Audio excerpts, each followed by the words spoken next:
สบายดีมื้อนี้แม่แก้วพามามาร์เก็ตอยู่แถวซี่เมืองเนาะสายช่วยกับวัดซี่เมืองเพราะว่าแม่แก้วมักมาซื้อพวกธัญพืชเนาะเป็นแกนมักฟักทองบ่เป็นแมคคาเดเมียบ่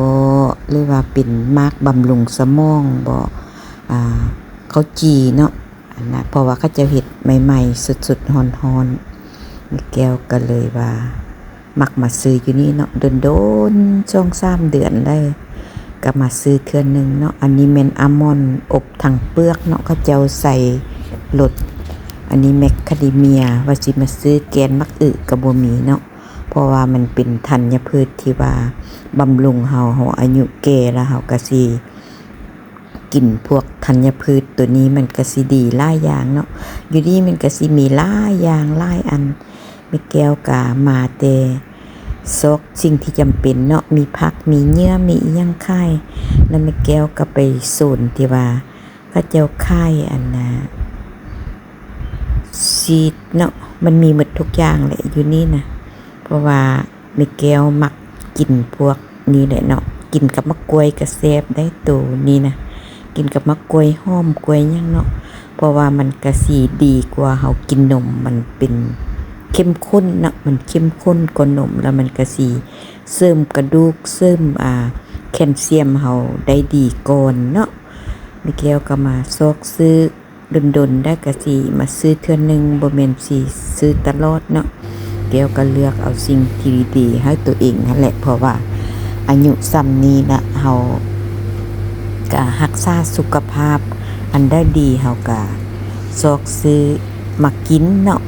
เพราะว่ามันเป็นสิ่งที่เฮ็ดให้สุขภาพเฮาแข็งแรงบ่แม่นเฮาสิกินแบบที่ว่าฟุ่มเฟือยอันนี้บ่แม่นฟุ่มเฟือยเนาะกินเพื่อสุขภาพโดยนี่ก็แม่นชีสแนวเป็นท่งเนาะเขาเจ้าไปเฮ็ดข้าวนมบ่เรียกว่าอบข้าวจีอันนี้แม่นมักกีวีเนาะกีวีนี้มันสิเป็นวิตามินซีที่ดีที่สุดเนาะแต่ว่าก็ค่อนข้างแพงได้น้อยนึงนั่นแหละคันสิไล่แหละมันก็ถึกหน่วยนึง17-18เกือบ20,000เนาะแล้วแม่แก้วก็สิมาเฮ็ดซื้อพวกนมส้มเนาะแล้วกับนมสดธรรมดานี่แหละสิไปเฮ็ดนมส้มกินเองเนาะแต่ว่าเขาเจ้าขายอยู่นี่นะปองน้อยๆก็20 ปลายพัน10 ปลายพันเนาะก็ถือว่าสูงแดก็เลยแม่แก้วว่ามันไกลเนาะแล้วก็เลยว่าซื้อมาเฮ็ดกินเองอันนี้มันเขาเจ้าใส่มักม่วงบ่ใส่มักนอดบ่เนาะโดยก็มีครบทุกอย่างอยู่นี่มาก็คันบ่อยากไปทางอื่นก็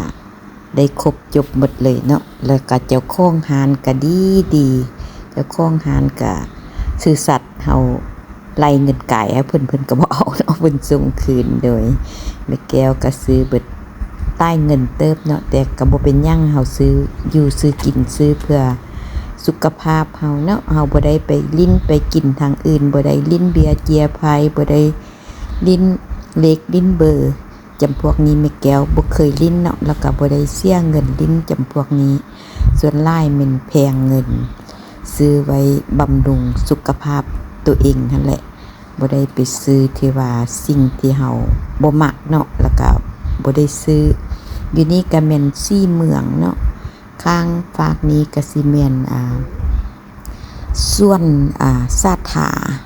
ส่วนสาธารณะนี้แต่หลาย10-20 ปีเกือบ30 ปีแล้วเนาะอดีตสามีแม่แก้วเพิ่นมาเฮ็ดทำอีทเฮ็ดอยู่นี่แหละเฮ็ดปลูกต้นไม้ปลูกหญ้าจัดสวนเนาะกับพ่อพรแก้วเฮ็ดอยู่นี่นะงามโดยคลิปมาฮอดนี้ก็สิเบิดแต่เพียงเท่านี้เนาะผู้ใดอยากได้ก็มาซื้ออยู่นี่ได้เด้อ